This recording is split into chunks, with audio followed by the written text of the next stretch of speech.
예, 제가 먼저 번 질의에서 판문점 선언에 따른 개별 남북 경협 비용을 추산한 여러 자료들이 한 100조 이상의 비용이 필요하다는 말씀을 드렸습니다. 네, 이거는 그렇다고 해서 그것이 단순한 비용이 아니고 우리가 앞으로 우리 지금 한국의 경제도 좋지 않은데 앞으로 한국 경제에 새로운 활력을 불어넣고 또 청년 일자리를 창출할 수 있는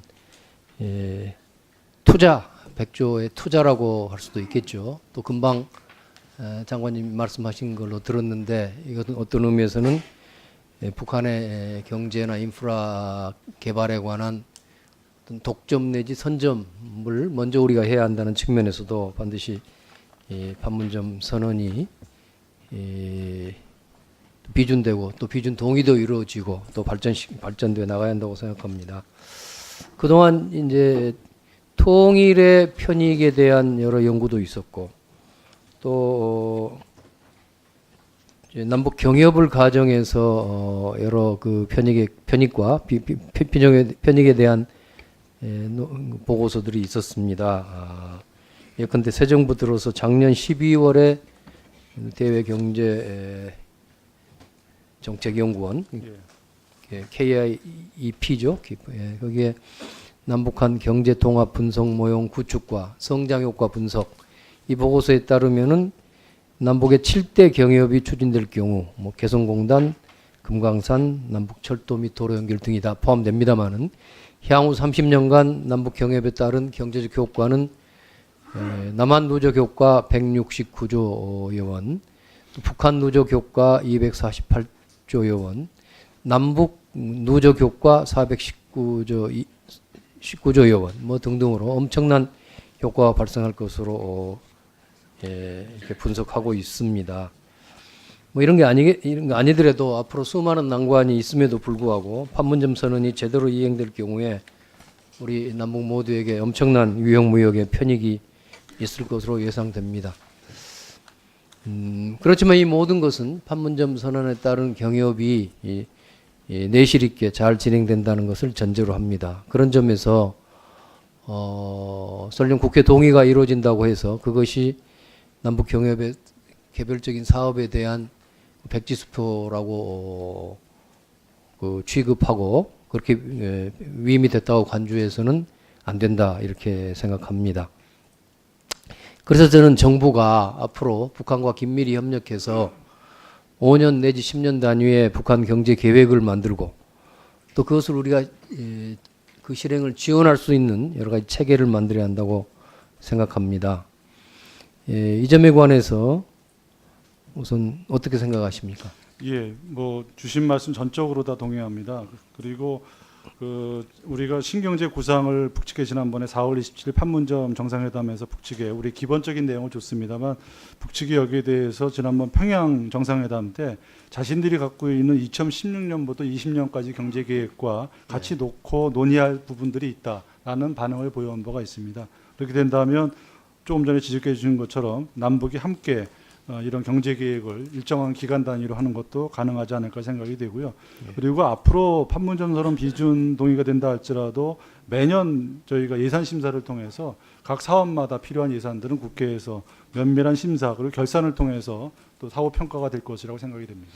예. 근데 앞으로 이제 남북 경협 사업 예컨대 도로 철도 사업을 함께 한다면 그에 대한 비용 그 편익 분석이라든가 그 사업에 대한 타당성을 조사하고 예산을 세우고 계획을 세우고 하는 일들은 구체적으로 누가 합니까? 통일부가 할 수 있는 건 아니지 않겠습니까? 예, 정부 부처가 다 함께 합니다. 경제부처가 소관 분야별로 철도도로 같은 경우 국토부가 하게 되고요. 그런 식으로 다 하게 됩니다. 예, 물론 그래야 되겠지만 저는 그와 관련해서 과거에 이명박 대통령이 대선 과정에서 그 비핵 개방 3천 구상이라는 걸 밝힌 바 있는데요.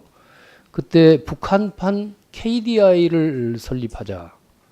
이것을 한번 이 취지를 한번 정부에서 좀 심층 검토해 주시기를 제안하고자 합니다. KDI가 한국 경제 성장에 여러 가지 역할을 해온 것도 잘 알고 있을 뿐만 아니라 더구나 사실 우리 정부의 여러 가지 사업에 대한 비용 편익 분석도 지금도 KDI가 하고 있지 않습니까? 예. 그런 점에서 북한판 KDI를 만드는 것을 검토할 필요가 있다. 예, 이렇게 충분히 생각합니다. 고려할 필요가 있는 그런 부분입니다. 예. 이제 앞으로 남북이 평화 또 교류 협력을 본격적으로 발전시키려면은 우리 국민들이 북한의 실상과 또 변화 사항을 즉시 제대로 알 수 있도록 해야 할 것입니다.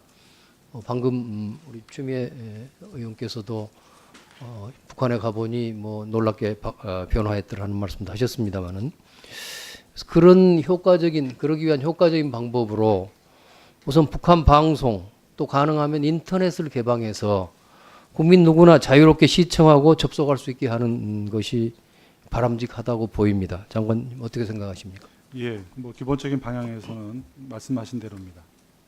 사실 다만, 이거 예, 북한이 이미 가서 보면 저희가 북한에 가게 되면 북쪽 핸드폰을 저희가 쓸 수 있게 빌려줍니다. 예. 그걸 써보게 되면 거기에 많은 정보들이 그걸 통해서 유통이 되고 있는 걸 알 수 있었습니다. 그래서 그런 것들이 계속해서 확산되면 결국은 남북한 간에도 같이 이렇게 할 수 있는 그런 때가 뭐 오지 않을까 이렇게 예상을 하고 그런 걸 계속해서 북측에 제기해 나가도록 하겠습니다. 예. 근데 당장 북한 방송을 여기서 예컨대 뭐 BBC나 CNN처럼 우리 이 유료 방송 등에서 방영하도록 하는데 기술적인 문제점 별로 없습니까? 뭐 서로 제가 정확한 용어는 지금 기억 안 납니다만 우리하고 북측하고 방송 송출 방식이 좀 다른데 그런 건 전환을 통해서 뭐 가능하지 않을까 이렇게 보여집니다. 방송국에서 받아가지고 전환을 해서 다시 한번 쏴주는 식으로 하게 된다면 예. 가능하지 않을까 볼 수 있습니다.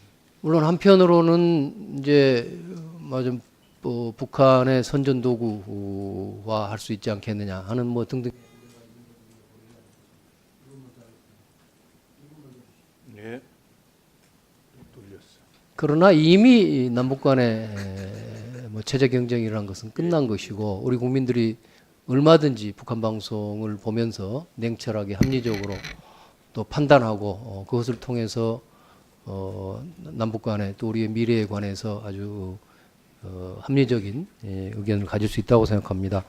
더구나 이것은 김대중 대통령 집권 초기에 100대 정책 과제에 속했던 것 아닙니까? 그래서 이제 20년이 지났는데 이제는 본격적으로 이 북한 방송 개방, 인터넷 개방 문제를 추진해야 한다 이렇게 생각을 합니다. 예, 적극 공감합니다. 근데 이미 이게 남북 간에 뭐 추진되거나 검토된 적 없습니까? 아직까지 뭐 지금 다시 대화가 재개된 이후에 저희가 방송 언론 교류는 계속 제기하고 있습니다만 본격적으로 아직 논의는 못 되고 있습니다. 예, 앞으로 잘 해주시기 바랍니다. 예. 예, 수고하셨습니다. 다음은 김재경 의원님 질의해 주시기 바랍니다.